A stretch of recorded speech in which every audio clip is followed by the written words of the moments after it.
So about the Minnesota stuff, I wanted to talk about that for a minute because honestly, it is quite scary out there. I think honestly, well, first of all, let me go ahead and preface this with a statement because I know a lot of people will try and take what I say out of context.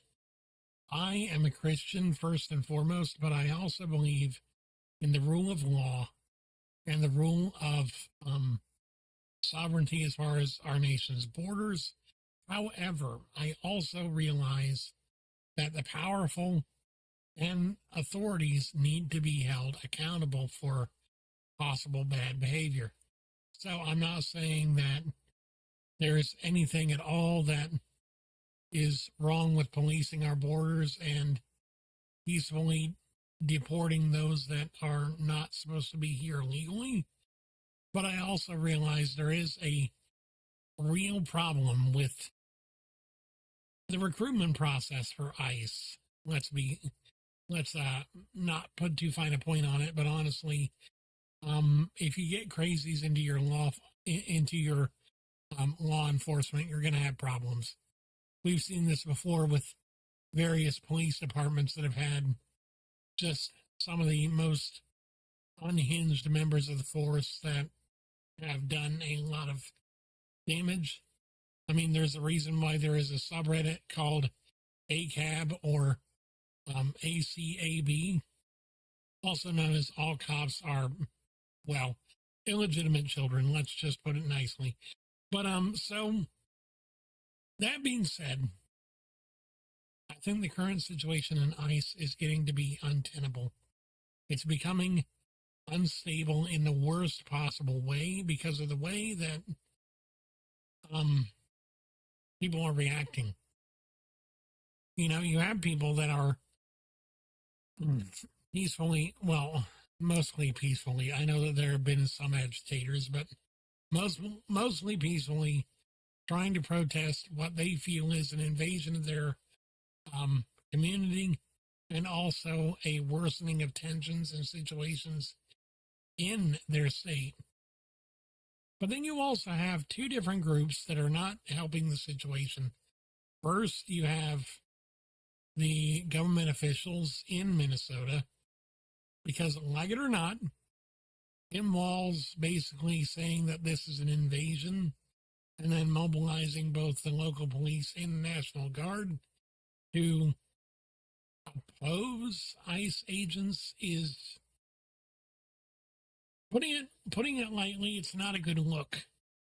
It's not a good look. And it's honestly not the greatest idea because then you have so many people that are just so darn entitled, or they think they're entitled to fight against a system that they think is destroying them. And, you know, I'm not saying it's not, I'm not saying it is, but the fact that we are seeing open hostility towards people that can legally mess you up if you get too bad. Yeah, that. I saw a guy that said that they were going to get strapped or, you know, get a firearm to oppose ICE the next time they came into town. It's like, I'm sorry, but that doesn't sound like something that a law-abiding citizen should be saying on national television. Just saying. But on the other side, you also have people like Caroline Leavitt and Donald Trump saying things like, this person was actively seeking to harm officials when, I mean, yes, he might have had a concealed carry weapon, but that does not mean that he was necessarily intending to use it. It's just, you know, what about you guys in the Second Amendment? Doesn't that mean anything to you anymore, or is it only when it's convenient? I mean, you are politicians, so I wouldn't put it past you, but still, really, these.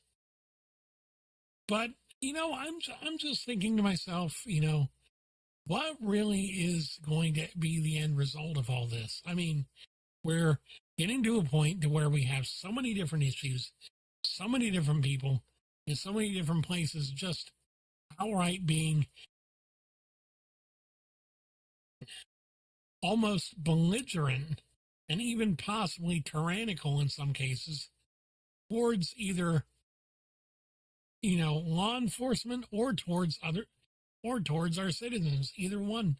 The fact that we have so many ICE agents that probably should have gone through better basic training than they did, who are probably nothing more than either discharged or ex-military or might have been current military when they were recruited, that are okay with guns and want to, quote unquote, defend the country, is really a huge, huge problem for a lot of reasons.